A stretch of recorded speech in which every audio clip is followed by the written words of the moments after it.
The ultimate goal of RM3 is to be able to further enable NASA's exploration program so that we can help satellites to live longer, go farther, and be able to facilitate the human exploration of space. RM3 is the third, obviously, of 3 payloads that have been developed by the Satellite Servicing Projects Division at NASA Goddard Space Flight Center.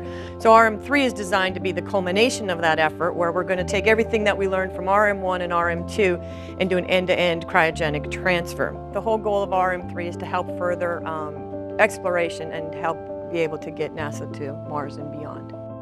The goal of JEDI is really fairly simple. It's to use laser beams to measure how tall trees are globally. And Brian and I have been trying for over 20 years to get this technology into space. One of the big questions we have right now is, what is this balance between deforestation that's pumping CO2 into the atmosphere and then subsequent regrowth by these young, rapidly regrowing trees that pull the carbon out of the atmosphere? As Ralph mentioned, JEDI is a laser altimeter, which is an active optical sensor technology normally for measuring surface topography, but JEDI takes it a little bit further by capturing that entire waveform structure, the shape of that reflected pulse that represents the height of the canopy and the internal structure, as Ralph mentioned. And this information is useful not just for carbon modeling, but also for biodiversity and habitat quality. Because as you have more vertical diversity in forests, you create more niches for species. And so by having this information, we'll be able to attack a lot of problems. So this project is our first project. It's launching to the space station, and it's developing a drug-eluting wound dressing to help treat patients, whether they're civilians or combat-injured soldiers, and reduce the overall cost burden of the effects of sepsis. And so we are conducting 2 separate experiments aboard station. One is to look at the gel structure and how the gel structure changes, whether it's formed on Earth or on station.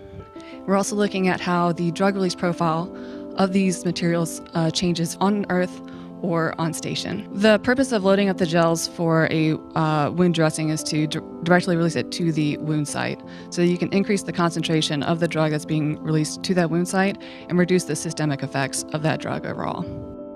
We are developing a protein-based retinal implant to restore vision to the millions of patients that are blinded by macular degeneration and retinitis pigmentosa. So age-related macular degeneration, it affects about 30 million people worldwide.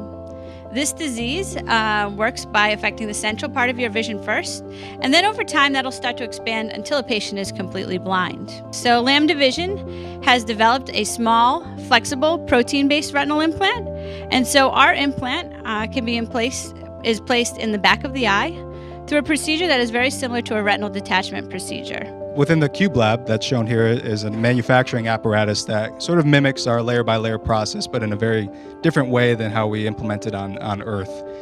So ideally, we're going to be exploiting the effects of microgravity, and this would help us lead to more homogeneous films, more uniform layers, and that's the ultimate goal, right, is to accelerate our path to market and help these patients that are blinded by these retinal degenerative diseases.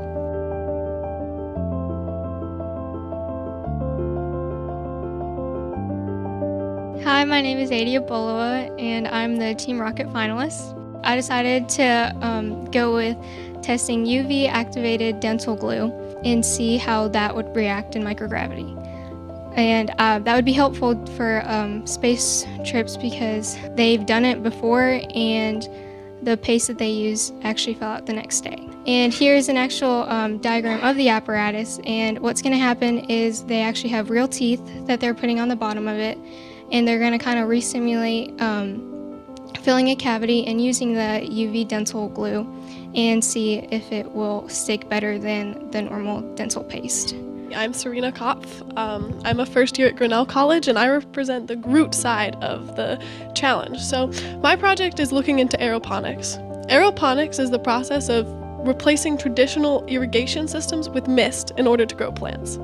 On Earth, this system uses 98% less water, 60% less fertilizer, and no pesticides. But despite this efficacy on Earth, no one's ever tried to grow plants in space before like this. So from this experiment, we're going to collect data, obviously, and this will be in the form of photographic data and readings on temperature, humidity, and carbon dioxide. We're going to analyze that data with an eye for the future, because this possibly could have an impact on the future of agriculture in microgravity.